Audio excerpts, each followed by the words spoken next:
Hi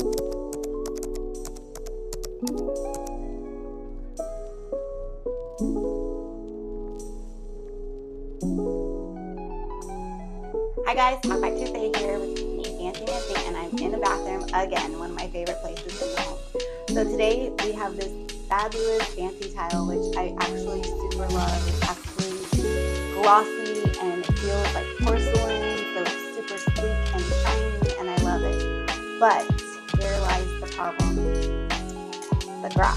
And this is also the powder bath in the home. It's a full bath, but in the area of where a powder bath would be, which means we have a lot of guests coming in and out of here. So I want you to comment below and let me know your thoughts on this grout and this flooring for a powder. Do we feel like it would get dirty really easily? Would you have done a darker color? Or do you just love the penny tiles? Because I do love the penny tiles, but what do we think about it in a high traffic bathroom? Comment below and let me know what you think. And that's Talk Back Tuesday for today. I hope everyone is living